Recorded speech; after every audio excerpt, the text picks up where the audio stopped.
유산은 아버지가 돌아가신 후에 아버지의 재산을 물려받는 겁니다. 본문에서 아버지의 두 아들 중에 둘째 아들이 아버지가 아직 살아 계심에도 불구하고 자기 몫의 유산을 주옵소서 하고 요구했어요. 왜 그랬을까 궁금히 생각해 보니까 참 얼마나 따분합니까? 젊은 사람이 그냥 하루 일과가 그대로 돌아가잖아요. 변함없이. 그게 당연한 거임에도 불구하고 젊은 사람들 입장에서는 굉장히 따분했을 거예요. 다람쥐 쳇바퀴 같은 생활, 지겹고 따분하니까 뭔가 좀 짜릿하고 뭔가 쾌감이 있고 뭔가 성취감이 있는 그런 삶을 좀 내가 한번 살아봐야 되겠다 이런 생각했을 거예요. 그래서 아버지한테 독립하겠으니까 제 몫의 유산을 주옵소서 하고 청했습니다. 유대인들의 상속법을 보면은 장남이 다른 아들에 비해서 2배를 받습니다. 그러니까 아버지의 재산이 있으면은 아들이 둘이잖아요. 재산을 셋으로 나누는 거예요. 셋으로 나눠서 2개를 장남이 갖고 하나를 그 둘째 아들이 갖습니다. 그러면 장남이 2배를 받는 거죠. 아들이 셋이면은 재산을 넷으로 나눠 가지고 장남이 2개를 갖고 나머지 아들들이 하나씩 갖고 뭐 그런 식으로 해서 장남이 둘을 갖는 건데 아마 이제 이 아들은 아버지 재산의 3분의 1이 아니고 그보다 훨씬 적게 받았을 거예요. 그런데 여러분 12절에 보면은 뭐라고 하시냐면은 말씀에서 아버지가 그 살림을 각각 나누어 주었더니, 그러니까 아들은 뭘 요구했습니까? 재산을 요구했는데 아버지는 살림을 나눠줬다 그랬습니다. 왜 같은 단어를 안 쓸까? 재산을 달라고 했으면 재산을 주면 되는데 재산을 달라고 하니까 왜 아버지는 살림을 나눠줬을까? 여러분 살림이라는 거는 재산은 재산인데 어떤 재산이냐면은 생명을 유지시키는 데 필요한 재산이라는 뜻이에요. 그렇잖아요. 우리가 살림살이라고 하는데 살림살이가 없으면 밥 굶지 않습니까? 살림살이라는 게 뭐 단순히 무슨 뭐 그릇 몇 개 이게 아니고 우리가 집에서 생활하는데 필요한 모든 것을 살림살이라고 그러잖아요. 그래서 아버지가 이 아들에게 준 재산이라는 게 그게 그냥 단순히 돈을 준 게 아니고 너 살아가는데 꼭 필요한 것을 아들에게 줬다는 뜻이에요. 살림이 없으면은 생명이 유지가 안 됩니다. 밥 굶지 않습니까? 자, 둘째 아들이 이 아버지의 그 재산을 받아가지고 살림을 받아가지고 어떻게 했느냐? 13절 보니까 먼 외국으로 나갔습니다. 먼 나라로 가가지고 거기서 허랑방탕했더라. 요거 이제 헬라어로 보면은 구원에 맞지 않는 삶을 살았다는 거예요. 구원에 맞지 않는 삶. 구원받기에 부적절한 삶을 살았다는 겁니다. 거기서 어떻게 했느냐? 30절에 보니까 그 첫째 아들이 뭐라고 하니까 30절에 잠깐 보세요. 아버지의 살림을 창녀들과 함께 삼켜버린 이 아들 이렇게 얘기하지 않습니까? 허랑방탕한 내용이 뭐냐면은 먼 외국에 가서 이 돈 가지고 장사를 해서 크게 돈 좀 벌어보려고 했는데 장사를 시작하기도 전에 유흥에 빠져가지고 돈을 다 낭비했다는 겁니다. 13절에 허랑방탕하여 그 재산을 낭비하더니, 그냥 낭비가 막 써버렸다는 게 아니고 돈을 공중에 흩뿌려버렸다는 뜻이에요. 우리 그러잖아요. 너무 지나치게 막 쓸데없이 돈 쓰고 막 그런 사람들 보면은 아유 제 재산을 그냥 공중에 흩뿌려버리는 거면 막 이렇게 얘기하지 않습니까? 그런 식으로 돈을 아낌없이 그냥 싹 써버렸다는 거예요. 그러니까 어떻게 됐습니까? 그걸로 끝난 게 아니고 엎친 데 덮친 격으로 그 나라에 기근이 들었습니다. 기근이 들어서 흉년이 왔다는 거예요. 먹을 것까지 이제 걱정해야 되는 처지가 됐는데 뭘로 이제 생활을 하게 됐냐면은 돼지 농장을 하는 사람에게 붙어가지고 돼지 치는 일로 생계를 보장하려고 했는데 흉년이 들었으니까 그것도 보장이 안 되는 겁니다. 돼지 농장 주인이 그 사람에게 먹을 것도 보장을 안 해주는 거예요. 그래서 무엇을 먹었냐면은 쥐엄나무 열매, 그 돼지 먹이로 주는 어떤 나무의 열매인데 그거를 이 사람이 먹으려고 했다는 겁니다. 돼지와 먹이를 다투는 처지로까지 전락을 하게 된 거예요. 그러니까 사람이 생존해서 가장 밑바닥에 놓이게 됐다는 겁니다. 저는 이 말씀을 읽을 때마다 실제로 사람이 쥐엄나무 열매라는 걸 먹었을까? 이게 굉장히 궁금했어요. 그래서 찾아보니까 그 랍비들의 격언에 어떤 말이 있냐면은 그 당시 얘기, 그 2000년 전에 그 이스라엘 사회에서 그 랍비들이 어떻게 사람들을 교훈했냐면은 사람이 쥐엄 열매를 먹는 지경까지 처하게 되면은 반드시 그 사람이 회개한다는 그런 말이 있었다는 거 합니다. 그러니까 사람이 완전 아무리 거만하고 아무리 약한 인간일지라도 그 돼지하고 그 먹이를 다투는 그 수준까지 이게 전락하게 되면은 회개하고 하나님께 돌아온다고 랍비들이 이렇게 가르쳤다는 거예요. 그러니까 실제로 완전히 망해가지고 돼지와 같은 수준으로 그 추락한 사람들이 실제로 있었다는 얘기입니다. 그런 격언이 있었다는 거는. 자, 여기까지 내려가게 되니까 이 아들이 그 생각이 변하게 됩니다. 17절 보세요. 17절. 이에 스스로 돌이켜 이르되, 누가 가르쳐 준 게 아니고 자기 스스로 돌이켰는데 내 아버지에게는 양식이 풍족한 품꾼이 얼마나 많은가. 나는 여기서 줄여 죽는구나. 아버지 집에서 지낼 때 어땠습니까? 따분했잖아요. 아이, 도대체 이놈의 농촌은 도대체 일어나면은 그냥 꼭두 새벽에 일어나가지고 가가지고 밥 깔고 뭐 하고 무슨 소 염을 먹이고 뭐 하고 젊은 사람이 얼마나 따분했겠어요. 하루 그냥 생활이 다람쥐 쳇바퀴처럼 돌듯이 도니까. 그땐 그랬는데 돼지와 같은 수준으로 전락해 보니까 어떤 생각이 듭니까? 그 가족은 둘째치고 그 집에 품삯 받고 일하는 품꾼들까지도 그 집은 바꿈지 않았다는 걸 그 기억하게 되는 겁니다. 보는 시각이 바뀐 거예요. 내 아버지 집에는 양식이 풍족했다는 걸 비로소 깨닫게 된 겁니다. 여러분, 집 떠나면 고생이라 그러잖아요. 근데 집 떠나면 일찍 철든다는 말도 있습니다. 그 살면서 이렇게 많은 사람을 대했는데 그 섬에서 사는 사람들, 초등학교만 섬에서 다니고 거기 중학교가 없어요. 섬이 대부분 섬들이 규모가 작기 때문에 중학교부터 그 집을 나와서 그 도시로 와서 유학을 하게 됩니다. 그런 사람들 상대해 보면은 눈치가 굉장히 빨라요. 어려서부터 하숙집에서 눈칫밥을 먹다 보니까 하숙밥을 먹다 보니까 사람들이 눈치가 굉장히 발달합니다. 사람이 딱 보면 표정만 봐도 아 무슨 생각 하는구나 이걸 기가 막히게 알아요. 집 떠나면 고생이지만 집 떠나면 일찍 철든다는 것도 동서고금의 진리인 거예요. 이 아들이 부잣집 도련님이 철딱선이 없이 생각하다가 살다가 집 떠나가지고 완전히 신세가 망하게 되니까 드디어 철이 들었다는 거예요. 여러분, 우리는 예수 믿는 우리들, 예수 믿는 성도는 삶의 근거가 뭡니까? 우리가 생존할 수 있는 근거. 하나님의 은혜입니다. 하나님의 은혜. 그런데 우리는 100% 하나님의 은혜 안에서 삶에도 불구하고 사실은 그렇게 믿는 사람이 그렇게 많지는 않습니다. 은혜가 중요한데 그게 다는 아니잖아요. 나 주머니에 돈 떨어져가지고 내일 이거 뭐 메꿔야 될 게 있는데 동동동동 돈 없어 부르는데 하나님 이걸 딱 그때 쳐주신 거 그러진 않지 않습니까? 우리가 100% 은혜로 사는 건 아니잖아요, 하나님.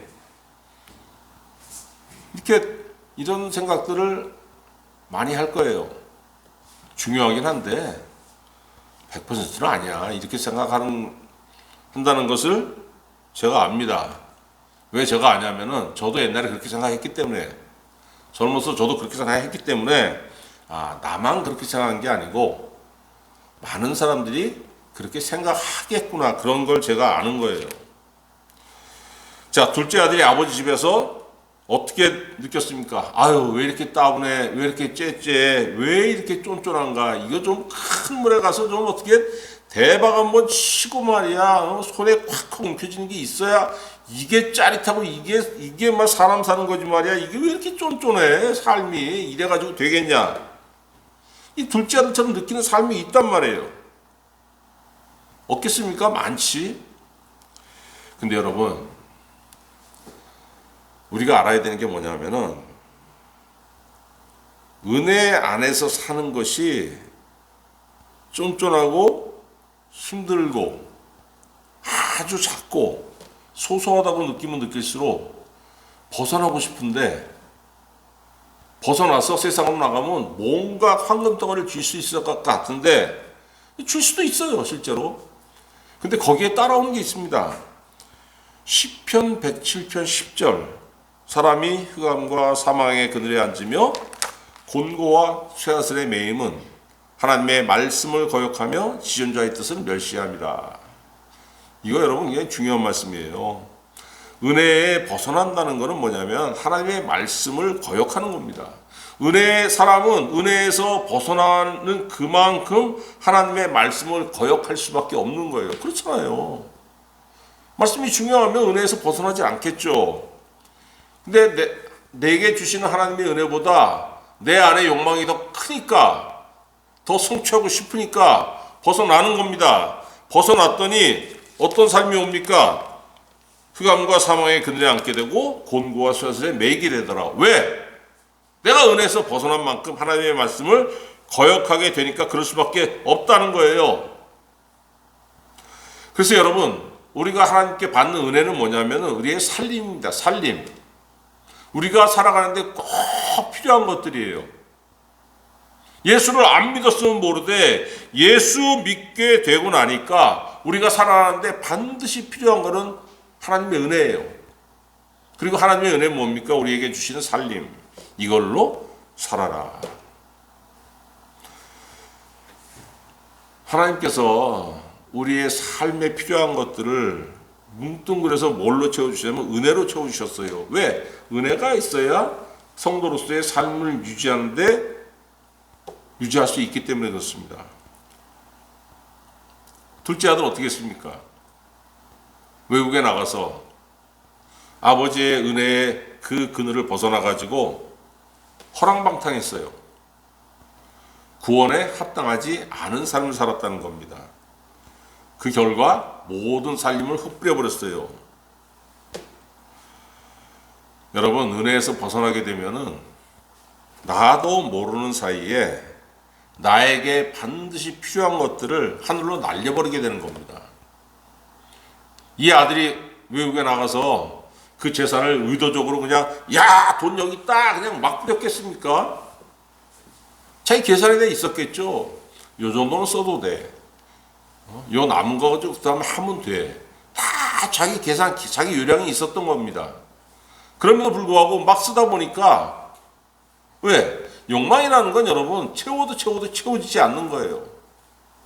오늘 허랑방탕했더니 짜릿하고 즐거워. 얼마 남았지? 요만큼만 더 쓰자.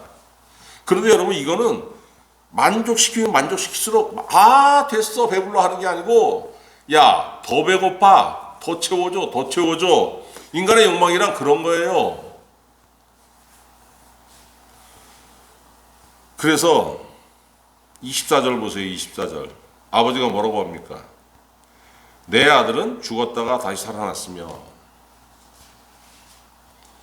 아버지 집을 떠났을 때 이 아버지가 어떻게 느꼈냐면은 죽었다고 느꼈다는 겁니다.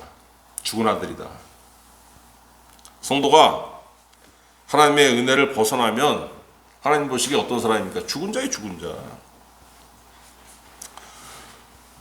여러분, 사람이 살면서 뭔가를 잃으면은 망했다고 느낍니다.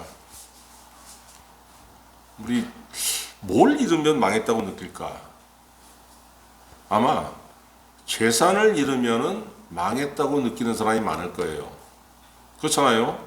재산이 많으면 많을수록 적은 사람이 재산이 적어도 그거 다 잃으면 그거 망하는 겁니다. 재산이 많고 적고 간에. 왜? 많으면 많은 대로 적으면 적은 대로 그 안에서 그걸 가지고 내 삶을 유지했는데 그거 다 날아가 보세요. 망하는 거죠. 두 번째로 뭐가 있습니까? 건강이 있어요. 건강. 당신 무슨 암 사기입니다. 1기나 2기라면은 치료하면 낫겠구나 했는데 4기라 그러면은 치료하면 낫겠다는 희망보다 이거는 죽겠구나 하는 게 80%. 그게 딱 지배합니다. 망한 거죠. 제가 교회에서 오래 있으면서 가족을 잃은 사람들을 꽤 많이 봅니다. 어린 자녀가 죽거나 가족 중에 젊은 사람이 병으로 죽거나 사고로 죽거나 완전히 바뀌게 돼요. 가족들의 삶의 패턴이 그렇게 되면. 자동차 사고로 자기 가족을 잃은 사람들은 절대 차 안 몹니다. 차 있는 거 다 팔아버려요. 완전히 바뀌는 거예요. 그렇게. 가족을 잃으면은 이 속에 무슨 생각이 되면 우리 망했다는 생각이 딱 이게 지배하는 거예요. 여러분 탕자가 뭐예요? 탕자. 뭘 잃은 겁니까? 영혼을 잃어버린 거예요. 영혼. 남들이 보기에 멀쩡한 것 같은데 누가 보기에 망한 겁니까? 영혼을 잃어버린 거. 하나님 보시기에 망한 거예요. 하나님 보시기에. 그런데 모든 것, 재산, 건강, 가족, 자기 영혼을 다 하나가 아니라 다 잃고 난 다음에 깨닫는 사람이 있어요. 미련한 겁니다. 더 미련한 건 뭐냐면 이걸 다 잃고 나서도 망했다는 걸 깨닫지 못하는 사람들이 있어요. 그런데 살다 보면 또 어떤 사람들을 보게 되냐면 하나님의 은혜 안에 살다가 은혜를 떠났어. 그러니까 돈이 더 벌려. 건강에도 전혀 이상이 없어요. 야, 나는 신앙을 버리고서 대박 났잖아. 왜 자꾸 나한테 망했다 그러는 거야? 나 교회 떠났다고 나보면 그렇게 꼴 보기 싫느냐? 그래가지고 나한테 망했다고 꼭 그렇게 억가해가지고 정치 승리해야지 꼭 속이 시원하냐? 이렇게 반발하는 사람들이 있습니다. 그런데 그 사람이 뭘 모르고 있냐면은 자기가 영혼이 망했다는 것을 자기 영혼이 망했다는 것을 깨닫지 못하는 거예요.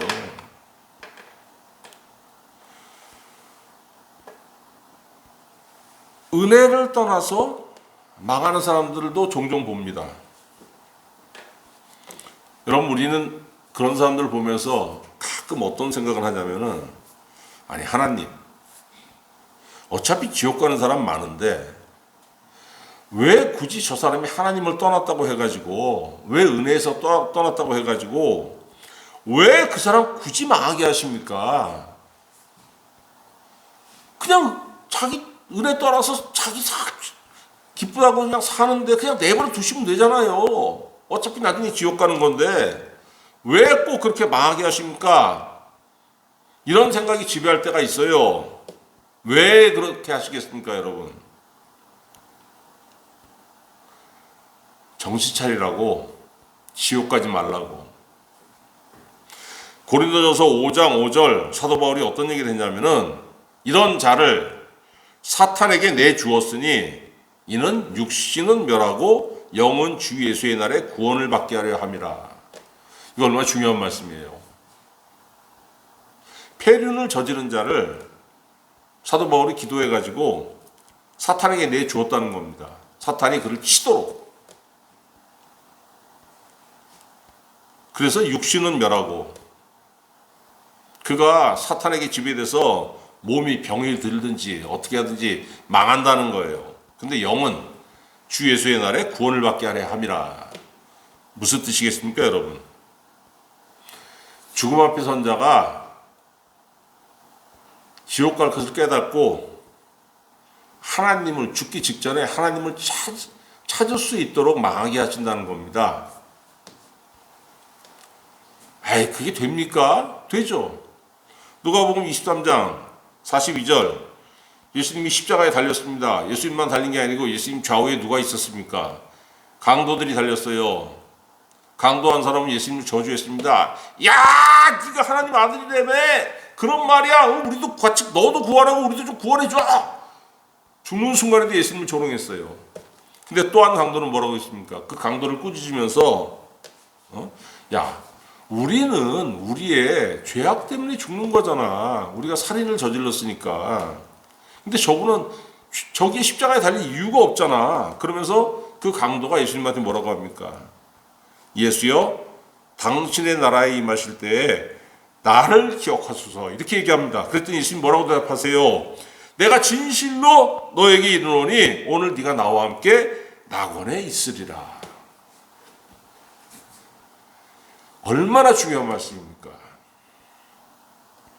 신앙 고백 일찍 할수록 좋죠. 일찍 하고 일찍 은혜에 들면은 그 사람 평생의 삶이 은혜 안에 있는 삶이잖아요. 근데 그러지 못했어. 엇나가는 삶이었어요. 하나님 그를 망하게 하시는 겁니다. 그 죽음 앞에 섰을 때에 그때라도 깨달을 수 있도록, 그때 깨달아가지고 고백하면은 구원하신다는 거예요. 분명히 예수님 그를 구원하셨지 않습니까?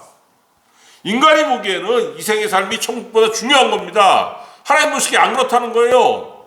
네가 이 세상에서 금덩어리를 누리고 금덩어리를 네 주머니에 가득가득 채우고 살았을지라도 너 지옥 가면은 내가 얼마나 마음이 아프겠냐. 이 생의 삶 잘 사는 거 좋지. 근데 그거보다 더 중요한 거는 천국 가는 거야. 하나님 그렇게 말씀하시는 거잖아요. 그래서 여러분, 이 둘째 아들이 망하고 난 다음에야 비로소 깨달은 게 뭡니까? 내 이전에 그 따분했던 삶, 내 이전에 다람쥐 쳇바퀴 같이 지겨웠던 삶이 그게 지겨웠던 게 아니고 그게 안정이었고 그게 풍요였고 그게 평안이었구나. 여러분, 우리가 평안 하는데 하나님의 은혜 안에 평안이 있다고 하는데 이것도 여러분 숱하게 굴러서 다쳐보고 깨져본 사람만이 느낄 수 있는 거예요. 평안이 아닌 것으로 찢기고 채이고 눌리고 다쳐본 사람이 진짜 하나님의 은혜 안에 평안이 있구나, 이걸 여러분 깨달을 수 있는 거예요. 그러지 않으면 어떻게 합니까? 은혜 밖에 살면서 저는 이렇게 얘기하는 사람들 많이 봤어요. 나 예수 믿기 전에 대단했어. 근데 왜 은혜 안에 들어오니까 왜 이렇게 내가 쪼그라들고 초라해지는지 모르겠다. 가끔은 그 시절이 그립다고 말하는 사람도 있습니다. 근데 여러분 22절 보세요. 22절. 이 둘째 아들이 망해가지고 돌아오니까 아버지가 이 아들을 어떻게 대우합니까? 제일 좋은 옷을 내어다가 입히고 손에 가락지를 끼우고 발에 신을 신기라. 그리고 살찐 송아지를 끌어다가 잡으라. 우리가 먹고 즐기자. 집 나가기 이전보다 부족함이 없게 아버지가 아들을 대우하지 않습니까? 자기 몫을 다 날렸어요. 이 아들은 어떻게 생각했습니까? 집에 들어가면은 빈손이야. 나는 할 말이 없어. 아버지가 내 몫 다 썼으니까 더 안 주더라도 나는 할 말이 없어. 하루 세 끼만 먹여주면 돼. 그렇게 기대하고 갔는데 아버지는 어떻게 대우했어요? 그 이전에 누리던 것을 다 회복시켜줬지 않습니까? 왜? 아버지니까. 여러분, 살면서 우리가 착각하는 게 뭐냐면 은혜 밖에 있으면은 뭔가 대단한 것을 얻을 수 있다고 착각합니다. 왜? 하나님 은혜 안에 있으면은 천국 가는 건 마찬가지인데 하나님 사람 방탕하는 거 싫어하시잖아. 그러니까 방탕하지 않도록 요만큼씩만 채워주시는 거야. 그래서 이렇게 오해들을 많이 해요. 그리고 큰 것을 원하는 사람들, 기도하면 큰 것을 얻을 수 있는데 기도하기 싫으니까 그냥 은혜 밖으로 나갑니다. 그리고 자기가 원하는 것을 얻는 경우도 있어요. 그런데 원하는 것만 따라오는 게 아니고 은혜 밖에서 얻는 것들에는 부수적으로 반드시 따라오는 것들이 있습니다. 아모스 8장 11절 주 여호와의 말씀이니라. 딴 사람의 말이 아니고 하나님께서 말씀하시는 거는 겁니다. 보라 날이 이를지라 내가 기근을 땅에 보내리니 양식이 없어 주림이 아니며 물이 없어 가람이 아니요 오직 여호와의 말씀을 듣지 못한 기갈이라. 네가 은혜 밖에 나갔잖아.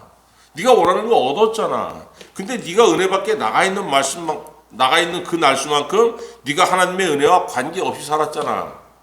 네 주머니에 금덩어리 채웠을지라도 네 심령에 영혼에 기갈이 든다는 거예요. 기근이. 이건 무엇으로도 채워지지 않는 겁니다. 잠언 10장 22절 여호와께서 주시는 복은 사람을 부하게 하고 근심을 겸하여 주지 아니하시느니라. 반대로 말하면 뭡니까? 내가 복을 얻되 하나님께로부터 오는 복이 아니라 내 스스로 쟁취한 복은 거기서 뭐가 따라옵니까? 내 스스로 쟁취해서 복을 얻었을지라도 거기에는 근심이 겸하여 온다는 얘기예요. 그리고 잠언 20장 21절 처음에 속히 잡은 산업은 마침내 복이 되지 아니하느니라. 아등바등거리고 젊어서 성공하려고 별짓 다 해가지고 내가 우뚝 섰을지라도 분명히 말씀하시지 않습니까? 처음에 속히 잡은 산업은 네가 젊어서 네가 성공했을지라도 그것이 마침내 너의 복이 되지 않는다는 거예요. 중요한 게 뭡니까 여러분? 최후의 순간에 웃어야 되는 거예요. 최후의 순간에. 젊어서 떵떵거리고 살다가 인생 후반부에 쫄딱 망하는 사람들이 얼마나 많습니까? 얼마나 비참해요 그 삶이.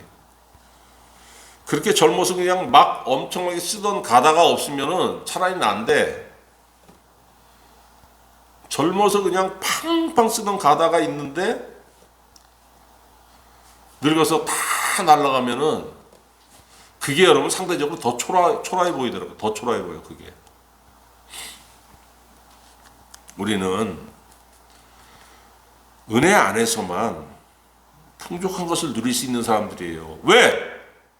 구원 받았기 때문에 은혜 안에 사는 사람들이기 때문에 하나님 아버지께서 예수 그리스도 안에서 우리에게 풍요한 것을 채워주시는 겁니다. 요한복음 4장 14절 예수님 뭐라고 말씀하셨습니까? 내가 주는 물을 마시는 자는 영원히 목마르지 아니하리니 내가 주는 물은 그 속에서 영생하도록 솟아나는 샘물이 되리라.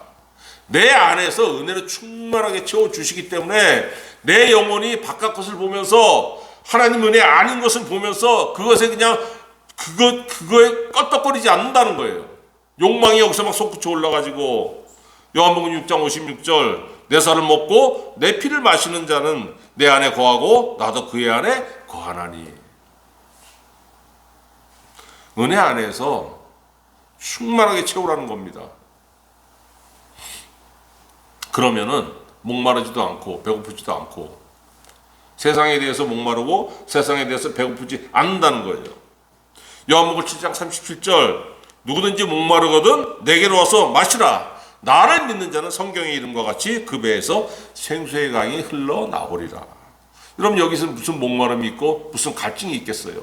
왜 사람이 망가집니까? 세상에 대해서 하나님의 은혜 아닌 것에 갈증을 가지게 되고 하나님의 은혜 아닌 것에 대해서 탐욕과 정욕을 가지게 되기 때문에 그때부터 망가지는 거예요.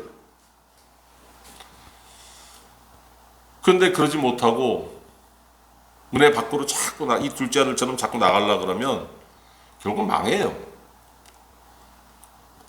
그 경험이 어떻습니까? 쓰라리죠. 망하면은. 회복하는데 시간이 오래 걸립니다, 여러분. 망하고 나면은. 그리고 회복하는 과정에서 망하는 과정에서도 그렇고 회복하는 과정에서도 정말로 많은 것을 잃어버리게 돼요. 그럼에도 불구하고 스스로 돌이켜서 하나님의 은혜가 얼마나 귀한 것인지를 되돌아보게 되는 그 시간이 되기도 합니다.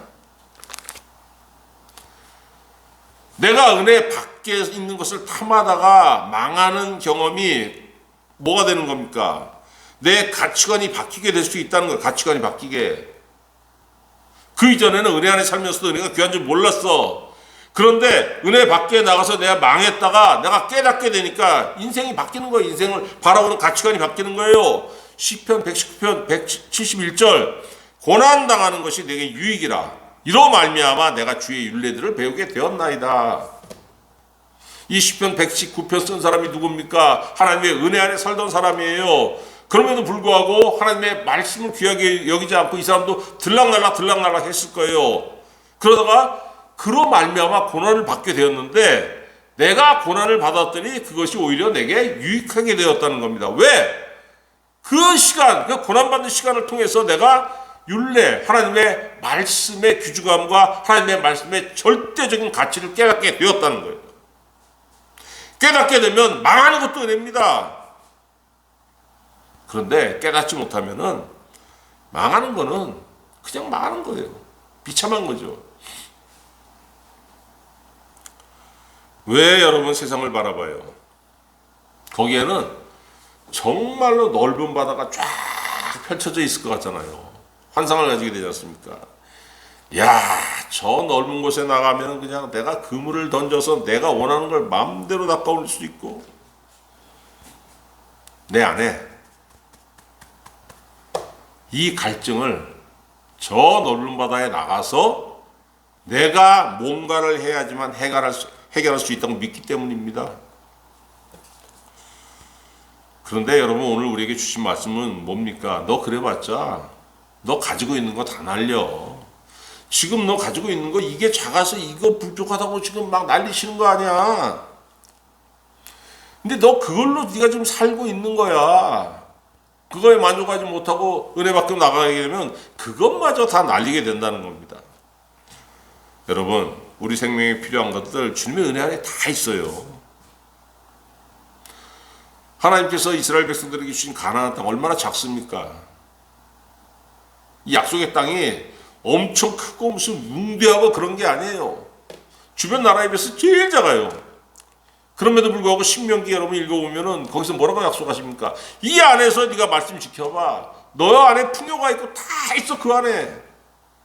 이게 여러분 하나님의 은혜예요. 이게 하나님의 은혜. 눈으로 보기에 별 볼일 없을지라도 그 안에서 네가 믿음으로 살게 되면은 내가 너 필요한 거 다 채워줄게.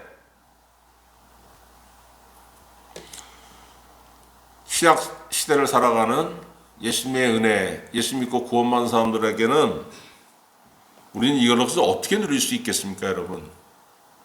하나님께서 약속하신 이 모든 것들을 성령으로 누리게 되는 거예요, 성령으로. 예수님 말씀하신 것들 있잖아요. 내가 주는 물을 마시는 자는 영원히 목마르지 아니하리니 내 살을 먹고 내 피를 마시는 자는 내 안에 거하고 나도 그 안에 거하나니 누구든지 목마르거든 내게로 와서 마시라. 나를 믿는 자는 그 배에서 생수의 강이 흘러나오리라. 언제 이것이 이루어지겠습니까? 성령이 내 안에 거하실 때 이게 이루어질 수 있는 거예요, 여러분. 성령이 언제 역사하십니까? 내가 기도할 때 기도할 때. 기도하지 않고 절대 성령의 역사가 없습니다. 성령이 내 안에 역사하셔야지만 이런 은혜를 깨달을 수 있는 거예요. 왜? 내 눈을 열어주시기 때문에 그렇습니다. 하나님께서 우리에게 은혜를 베푸셔서 우리의 성령 충만의 역사를 주시고 그 성령 충만의 역사 가운데서 우리의 눈을 열어서 하나님의 은혜 안에서 우리가 얼마나 값지고 소중한 것을 가졌는지 보게 하시고 알게 하시고 깨닫게 하시고 그 은혜로 말미암아서 평안과 안정과 풍요를 누리는 귀한 성도 되시기를 우리 주 예수 그리스도의 이름으로 축원합니다. 기도하겠습니다. 하나님 아버지, 오늘도 우리에게 귀한 말씀 주셔서 감사합니다. 망한 후에야 하나님의 은혜를 깨닫는 자들이 있고 망하고 나서도 깨닫지 못하는 사람들이 있습니다. 그러나 우리 성도들은 망하기 전